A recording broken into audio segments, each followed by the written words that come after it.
여러분 안녕하십니까? 동나이성 한국어로 뉴스입니다. 동나이성 럼탄 지구의 베트남 조국 전선위원회는 북타이와 tân hiệp 이라는 두 개의 마을에 있는 14개의 가난한 가정의 창업 자본과 닭품총은 기부하기로 했습니다. 북타이 마을에 사업을 하고 되치를 사육하기 위해 각 가구가 2천만 동의 자본을 받은 경우에 대해서는 3가구들이 있었습니다. tân hiệp 마을의 10인개 가구 경우 각 가구는 300만 동에 해당하는 200마리의 닭 품종을 받게 되었습니다. 1억 2천만 동 이상에 해당하는 창업 자본과 닭 품종은 기부하기 위한 모든 자금은 지구의 가난한 사람들을 위한 기금에서 사용되었습니다. 어려운 상황에 처한 사람들이 가족 경제를 발전시키고 사회 보장을 보장할 수 있는 여건을 조성하기 위함입니다. 이것은 또한 해당 지구가 시행하고자 노력하고 있는 강화된 농촌 건설 프로그램의 소득 및 빈곤 감소의 기준이기도 합니다. 국가은행은 새로 발표한 자료에 따르면 올해 6월 말까지 국민과 경제단체가 은행에 예치한 돈은 약 1,145조 동은 덜했습니다.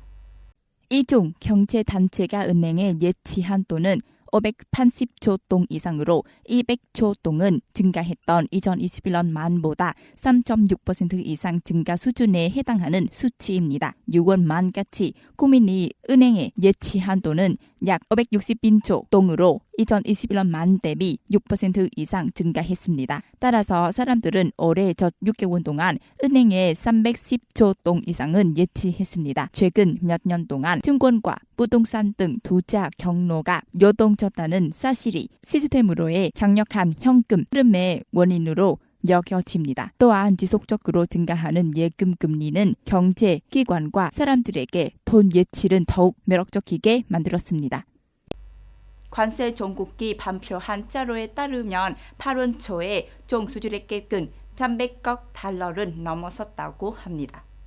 이 중 수출액은 151억 3천만 달러로 올해 7월 말보다 11억 3천만 달러에 해당하는 약 10% 감소했습니다. 반대로 수입액은 152억 4천만 달러로 2022년 7월 말보다 11억 달러 상당 약 10.8% 증가했습니다. 8월 초에 무역 수치는 1억 달러 이상의 적자를 냈지만 연초부터 8월 중순까지 여전히 13억 9천만 달러의 무역 흑자를 기록했습니다. 중국 광동성 관세청은 8월 19일에 중국 남부 해안의 마카오와 홍콩의 또 특구 사이 지역에서 새로운 군사 훈련이 8월 23일에 실시된 것이라고 발표했습니다. 광동성 관세청의 동치문에 따르면 훈련 기간 동안 특정 지역의 해상 교통이 금지된다며 중국 주강 어귀에서 오전 6시부터 오후 3시까지 베트남 시간 8월 23일 오후 5시부터 밤 10시까지 실시된 것이라고 말했습니다. 중국은 지난 8월 2일에 낸시 펠로시 미국 하원장이 타이페이를 방문한 후 중국이 자신의 영토라고 주장한 대만 인근에서 1년 내 훈련을 실시했습니다. 며칠 후 또 다른 민주당 의원 그룹도 섬에 도착했습니다. 왕원빈 중국 외교부 대변인은 8월 18일에 대만에서 중국의 군사 훈련이 필요하고 합법적이라고 말했습니다. 그는 이것이 미국의 도발에 대한 등이자 중국의 주권과 영토 모천은 수호하려는 움직임이라고 덧붙였습니다. 크렘린궁은 8월 19일에 블라드미르 푸틴 러시아 대통령이 에마누엘 마크롱 프랑스 대통령과 전화 통화를 하여 우크라이나 상황에 대해 논의했다고 밝혔습니다.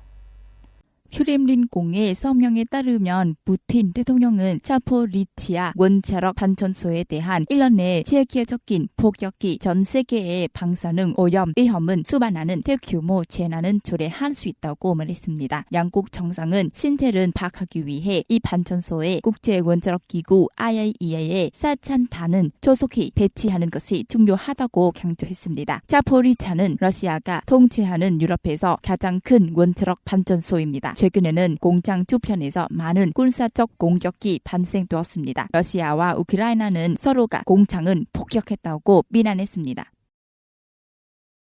동나이성 뉴스입니다. 잘 들어주셔서 감사합니다.